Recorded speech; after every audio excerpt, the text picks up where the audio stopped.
The problem, however, is that freedom has been constricting or eroding in many parts of the world since around 1999, and in particularly since 2005. And we can observe, beginning around 2006, some decline in the level of freedom in the world and a kind of topping off or peaking of the expansion of democracy as a system of government in the world. Since 2005, I estimate that the number of democracies in the world has slowly reduced from 120 to 116. That's not a dramatic drop, but it is a decline. There's been no significant gain in the number of democracies in the world for the past 7 years. We've had 7 consecutive years now of declining freedom scores, not only the 6 noted here, but the most recent year, 2012. Freedom House documented this again.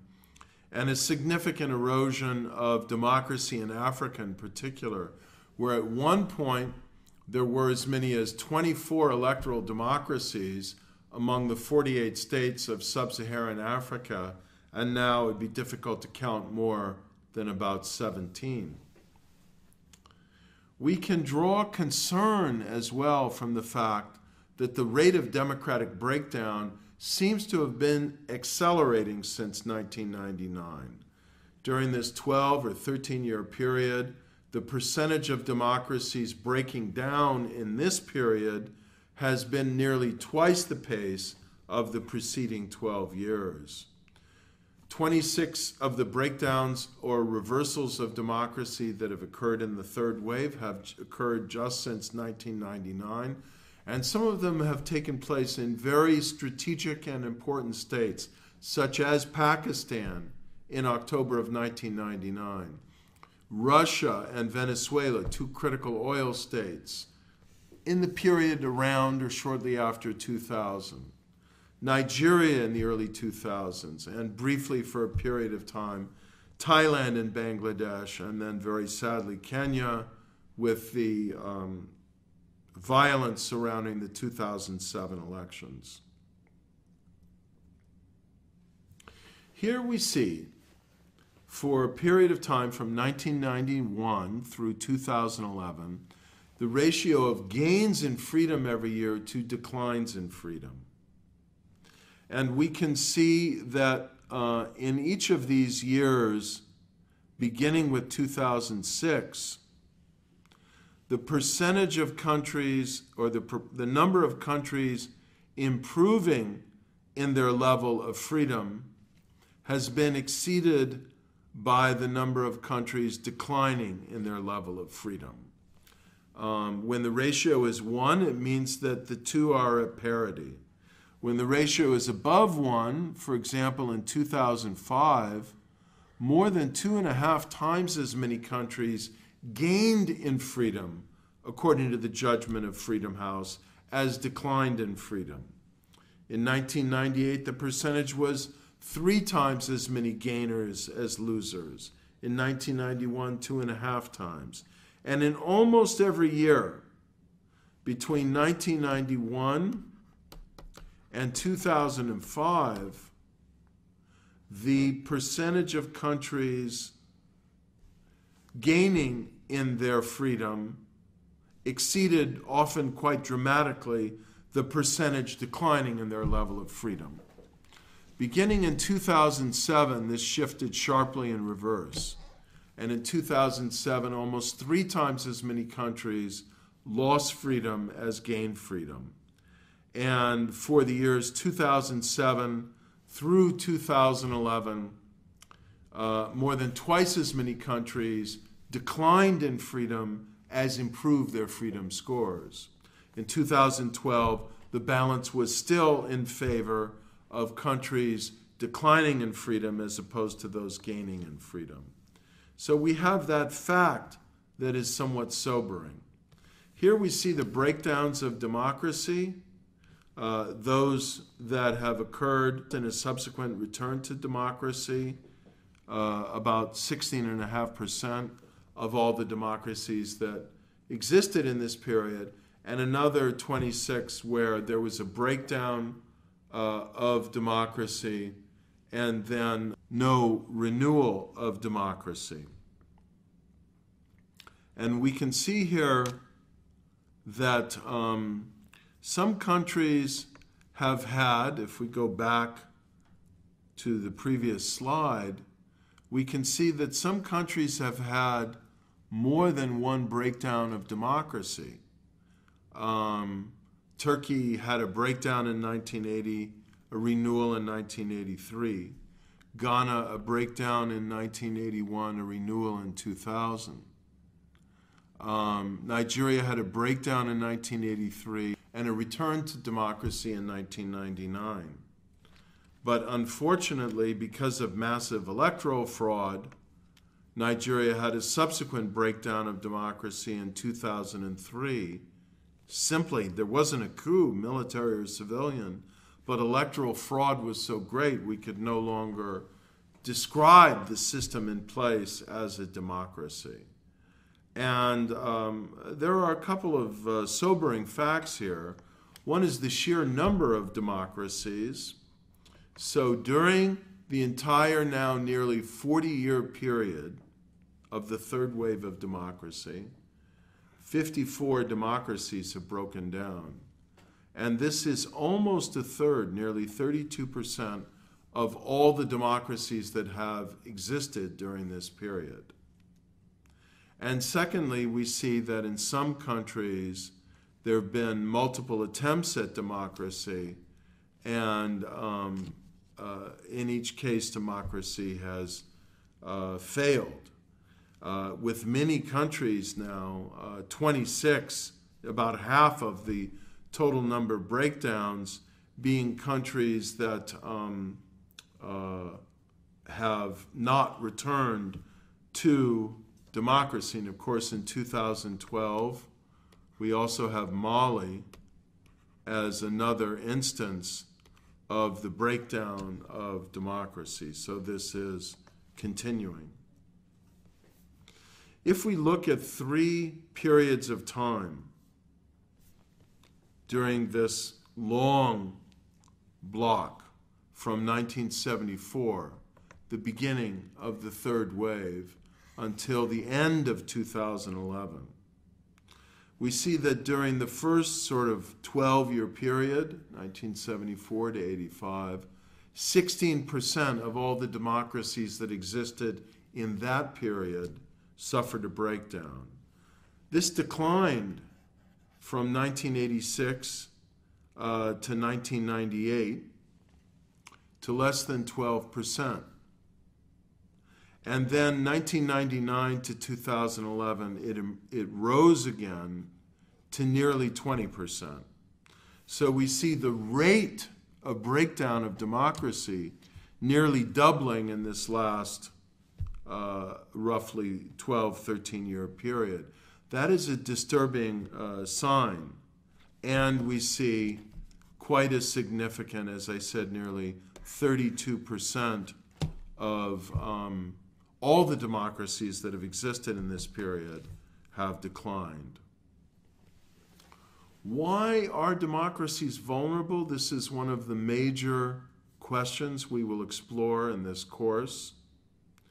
But one of the things that I will introduce now as an argument is that when freedom is not extensive, and when democracy is extremely illiberal, when the rule of law is weak and corruption is rampant, democracy is more vulnerable.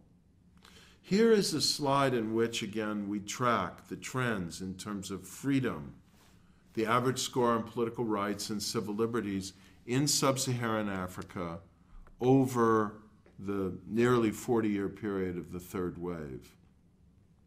And we can see that average freedom scores declined a bit up to around the mid-1980s, slowly improved, but the big improvement was around 1991. and then a slight downward trend in the last few years. The important thing to do, however, is to disaggregate the freedom scores, and now not just into the two categories of political rights and civil liberties, but to disaggregate a bit more broadly. And I've done it here into three categories: political and electoral rights, transparency and the rule of law, and civil liberties. And what we see here is if we standardize these scores from 0 to 100 or 0 to 1 of all these African countries on these three dimensions of the rights to compete and contest in free and fair elections, political and electoral rights, civil liberties in terms of freedom of speech, freedom of religion, freedom of the press, and association, and so on, individual freedom and protection of the person. And third, transparency and the rule of law in terms of judicial independence, control of corruption, things like this. Sub-Saharan African countries, on average, rank much worse on transparency and the rule of law than they do on civil liberties or on control of, or on political rights. And indeed, there's been a significant deterioration on the measure of transparency and the rule of law, while the other two measures might have deteriorated slightly, but in recent years have done a little better. So this is an indication that probably the biggest problem and challenge for the democracies of sub-Saharan Africa is the rule of law, which ranks well below civil liberties and political rights in terms of their overall score for sub-Saharan Africa. Another thing worth noting is that we do see that rights tend to decline in advance of a breakdown of democracy. So we've tracked here democratic breakdowns and the pattern of political rights and civil liberty in the years before the breakdown. And we can see that beginning about 3 years before the breakdown, these democracies go on a downward path in terms of the quality of political rights in particular. And therefore, we can begin to anticipate problems in terms of democratic stability by how countries are doing in the quality of democracy. And it does indeed appear to be the case that there's a relationship between the quality of democracy and the stability of democracy. And where the quality of democracy becomes shaky and uncertain, elections become more violent and less consensual. The rules of the game become frayed. Political parties become more polarized and corrupt. These are all indications of democracy becoming more vulnerable. There are other worrisome trends to note in conclusion that may not even signify a recession of democracy, not to mention a reverse wave of democracy, but certainly underscore some of the vulnerability that democracy finds itself in now. This vulnerability includes the authoritarian backlash against civil society, with many autocratic states increasingly tightening their rules to make legitimate, peaceful civil society activity to bring about democratic change and to hold government accountable now illegitimate, even trying to characterize it as unpatriotic and putting the great intimidating shadow of state prosecution over these peaceful and democratic activities. A second worrisome trend is the fiscal disarray in Europe and some of the other established democracies like the United States. The danger that they are in terms of their fiscal health as a result of mounting debt and some of the difficulties of putting their fiscal house in order and becoming more fiscally responsible and sustainable. And that has implications for how desirable these models will be to emulate by other countries in the world. Democracy is in danger, however, I would argue, by way of summary, as a result of these 5 factors. And when you have these factors, they seem to be strong indicators of potential trouble, instability, vulnerability for democracy.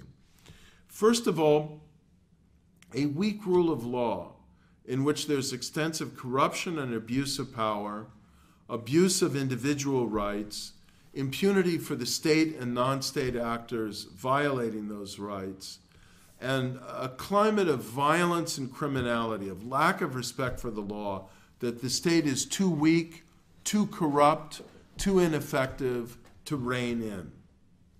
There's a very strong relationship between the strength of the rule of law and of the state more generally to enforce it, and the stability and resilience of democracy.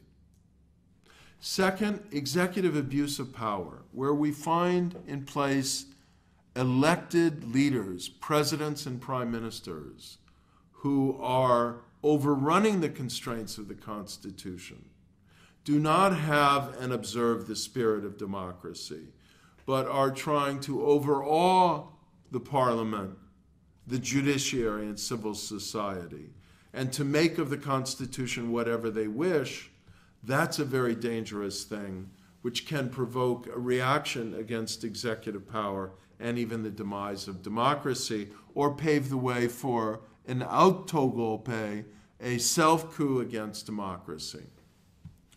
Then there's the intensity of ethnic and religious divisions and the potential for poorly managed identity divisions to polarize the political system and make it unable to function. This relates to the problem or the vulnerability of weak and ineffective political institutions, parties, parliaments, systems of horizontal accountability, which we'll be speaking about in a later lecture. But where representative and rule of law institutions cannot do their job to aggregate and represent citizen interests, to hold government accountable, to enforce a rule of law, democracy is vulnerable to overthrow. And many of the people who might overthrow it are the people who would have wished for a more inclusive and representative government. And finally, there's a strong relationship, particularly in the early years when legitimacy is weak, between the performance of government and the sustainability of the system of government. So where there's poverty, there's inequality, there's injustice, it is reinforced and encouraged by a prevailing climate of bad, abusive, corrupt governance. This is very dangerous for democracy. Democracy requires reasonably good and just governance to, over time, improve human well-being and reduce inequality, and maybe enable government to be more responsible to those in whose name it is governing and with whose agency it is exercising power. And so having good government that is not corrupt, that is responsible to the law and the public will, and can be held accountable by it, is a very important condition for effective, sustainable social and economic development, and for building up the legitimacy that sustains democracy. Because in the end, the most important factor in sustaining democracy is legitimacy.